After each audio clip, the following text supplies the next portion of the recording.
frágiles, tan débiles. ¿Por qué, iglesia? ¿Que acaso no es Dios la sombra a tu mano derecha? Que no es Él tu fortaleza, que no es Él tu roca, que no es Él tu inspiración, que no es Él tu comida y tu bebida, pues. Que no es Él tu alimento, pues. Que no estás parado sobre esa roca, pues.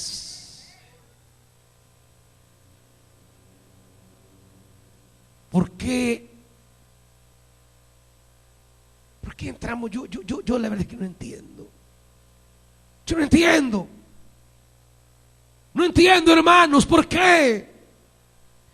Si tenemos un Dios grande, un Dios fiel, un Dios verdadero, un Dios que es nuestro compañero día con día, ¿por qué nos desplomamos, hermano? ¿Por qué la palabra de los hombres tiene más efecto en usted que la palabra de Dios? ¿Por qué las amistades de los hombres tienen más fuerza en usted que la amistad de Dios? ¿Por qué lo que el mundo le ofrece le atrae más que lo que Dios le ofrece? ¿Por qué tenemos que entrar en, ay, es que ando desanimado? Yo eso no lo entiendo, hermanos. De verdad no entiendo esos estados de ánimos que suben y bajan como son toboganes. No entiendo esa inestabilidad. No entiendo esa ambigüedad. Si el Señor es tu Dios, entonces está sobre roca firme y Él es fundamento estable. Él es fundamento seguro. Él es roca. ¿Por qué va a estar inestable, iglesia? ¿Por qué te va a desbalancear lo que el hombre hace? ¿Por qué? Si Dios es con nosotros, ¿quién contra nosotros? En Dios haremos proezas y Él hollará a nuestros enemigos. ¿Por qué un mundo convulsionado va a arrollarnos si todo lo podemos en Cristo que nos fortalece? Pero nos falta alimentarnos de Dios. Estos filisteos tienen un sentido. Miren, ellos en su humanidad, miren lo que dicen. Miren, filisteos, si no quieren ser esclavos de los hebreos, ármense de valor y luchen como hombres. En su humanidad. Y nosotros, que tenemos a Jehová varón de guerra, no nos armamos de valor para luchar como hombres. Y nosotros, que nuestro Dios es nuestro pronto ayudador, nuestro pronto auxilio, sabiendo que Él ha despojado a los principados y potestades y los exhibió públicamente en la cruz, andamos cabizbajos, escondiéndonos del mundo de las tinieblas, y andamos con miedos y temores. Perdemos nuestra libertad, perdemos nuestro gozo, perdemos nuestra alegría, perdemos nuestro fuego, y comenzamos a ser esclavos. Ellos en su humanidad dicen, miren, yo no quiero ser esclavo, dicen los filisteos. Así que si no queremos ser esclavos, a pelear, señores. Si usted no quiere vivir en un nivel de existencia de esclavitud, hermanitos, aquí no es de estar chillando, es de tomar la armadura y pelear. Aquí no es de estar lamentándose, señores. No es de estar llorando, es de pararse firme y de pelear, porque hay muchas otras vidas que salvar. No es de estar lamentando por lo que ha pasado, es de comenzar a trabajar para que cosas nuevas, cosas buenas comiencen a ocurrir. Aquí no es de estar con nostalgia viendo lo que se fue, es de decir, aquí hay mucho que hacer, aquí hay mucho trabajo, aquí hay mucha tarea, aquí hay mucha vida que redimir, que bañar con la palabra, que trabajar, en lugar de estar postrados allí. Mire, el primer libro de Samuel, quiero terminar con esto. Primer libro de Samuel, capítulo 16.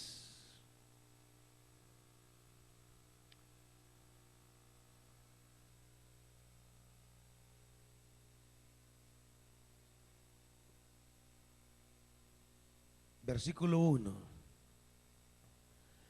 El Señor le dijo a Samuel: ¿cuánto tiempo vas a quedarte llorando por Saúl? Si ya lo he rechazado como rey de Israel, mejor llena de aceite tu cuerno y ponte en camino. Voy a enviarte a Belén, a la casa de Isaí, pues he escogido como rey a uno de sus hijos. ¿Cuál es la pregunta, hermanitos? ¿Cuánto tiempo vas a estar chillando ahí? ¿Cuánto tiempo vas a estar lamentándote ahí? Ay, es que él se fue y me dejó, se fue con otra.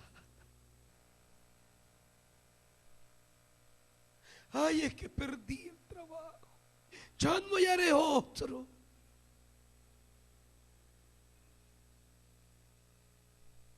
¿Hasta cuándo vas a estar llorando tu pérdida?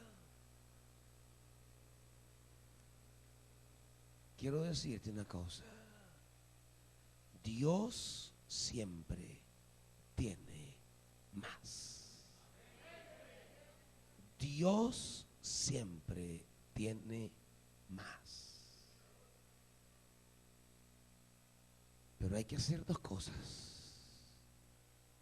¿Qué le dice Dios que haga, Samuel? Llena tu cuerno de aceite y ponte en el camino. Ponte a caminar. Es que estar lamentando es estar en el mismo lugar y no hacemos nada. Usted está llorando y Dios está llamando a otros por allá y quiere que usted los vaya a ungir, que usted les lleve la buena nueva. Pero no va porque está llorando, no sale porque está cerrado. Llena tu cuerno de aceite y ponte en camino. Si queremos descubrir los nuevos retos, si quiere descubrir los nuevos desafíos, si quiere descubrir las cosas nuevas que Dios ya está preparando, si quiere saber qué es lo que Dios le está ya armando a usted, si quiere saber los nuevos horizontes, usted está llorando por una puerta que se cerró y no se da cuenta que Dios ha abierto otra puerta. Usted no se da, está sufriendo por el fuego que se apagó y Dios tiene otra llama para usted encendida. Pero por estar viendo lo que se apagó y llorando por lo que dejó, no se pone en camino para ver lo que Dios tiene para usted delante. Llene su cuerno de aceite y póngase a caminar, hermanito. Llenar el cuerno de aceite es el símbolo de la unción. Es el símbolo de esa presencia del Espíritu Santo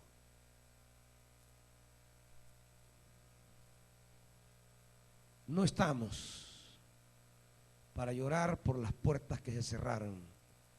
Estamos para descubrir las nuevas puertas que Dios tiene. Pero iglesia, no es posible si no tomo en serio al Espíritu Santo. El Espíritu Santo. Si Él no es nuestra vida. No se me confundan. A veces nos envolvemos en la dinámica de la iglesia, pero no caminamos en la dinámica del Espíritu. Lo primero es llenar el cuerno de aceite y solo después caminar. Cuando nos ponemos a caminar sin llenar el cuerno de aceite, es como entrar en activismos de iglesia que no responden a una vida llena del Espíritu Santo. Y hay mucha gente que trabaja, mueve, viene, va aquí, hace lo otro, pero no se está llenando del Espíritu Santo. Esa gente, tarde o temprano, se va deteriorando espiritualmente.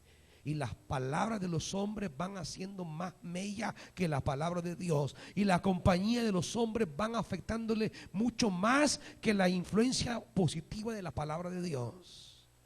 ¿Por qué? Porque el Espíritu Santo es nuestra cobertura, es nuestra armadura, es el manto que nos rodea. Si no hay comunión con el Espíritu, va a suceder, hermanitos, que no tomaremos a Dios en serio. Y ante los problemas, en lugar de agarrar fuerzas y pelear, nos vamos a desanimar y a decaer.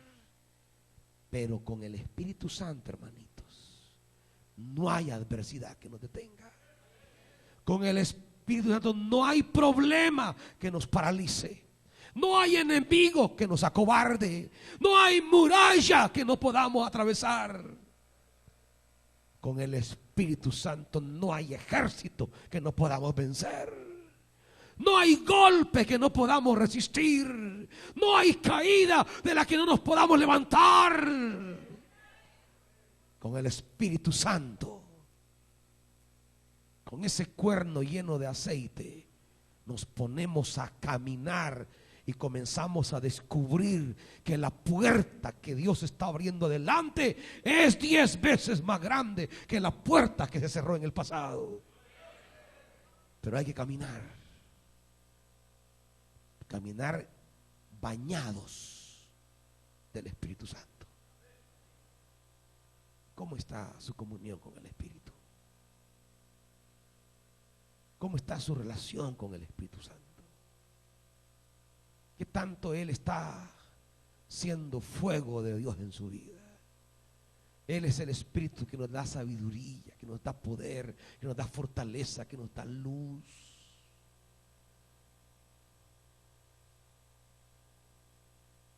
No hablo solo de venir a la iglesia, hermanitos. Hablo de caminar en el Espíritu. ¿Por qué no le pedimos al Espíritu que llene este cuerno? ¿Por qué no le decimos, Espíritu, yo me dejé intimidar? Yo me dejé desanimar. Yo me dejé descontrolar. Y eso no es posible. Porque hay una batalla espiritual que no admite cobardías, que no admite desconcentraciones, que no admite que yo esté en comodidades. Hay una batalla espiritual que exige vidas llenas del Espíritu Santo, imparables. ¿Por qué no le pide al Espíritu, hermano, que le dé una fortaleza, una llenura, un poder, una autoridad?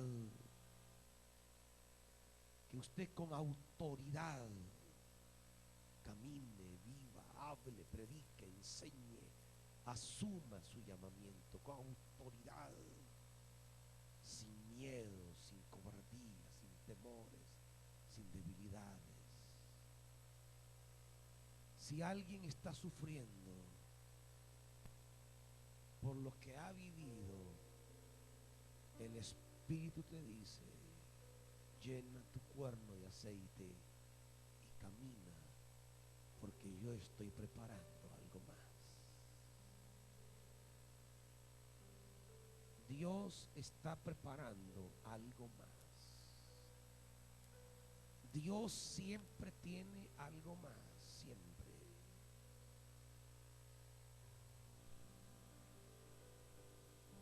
Pero te dice: llénate, llénate de mi presencia y camina. Llénate de mi presencia y camina.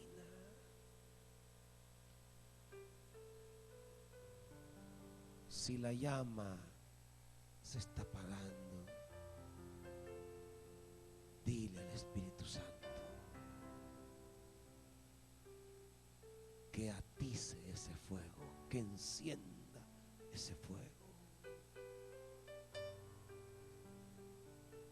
¿Por qué vas a vivir no importándote las cosas que a Dios le importan? Quizá te preocupas por ti y por los tuyos, pero ¿y los que están allá? ¿Crees que no le importan a Dios? ¿Crees que Dios no está pensando en ellos? ¿Crees que Dios no te ha llamado para que lleves palabra de vida a ellos? ¿Crees que Dios no te ha dado recursos, capacidades, fuerzas y energías para que contribuyas a eso?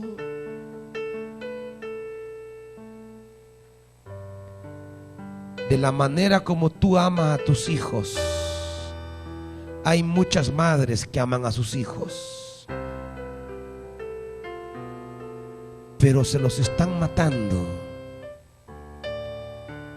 Y Dios los ama a todos como sus hijos. Por eso la mayor experiencia de la obra del Espíritu en nosotros es que Él despierta en nosotros una preocupación y una angustia por aquellos que no son de nosotros, pero por quienes Dios tiene preocupación.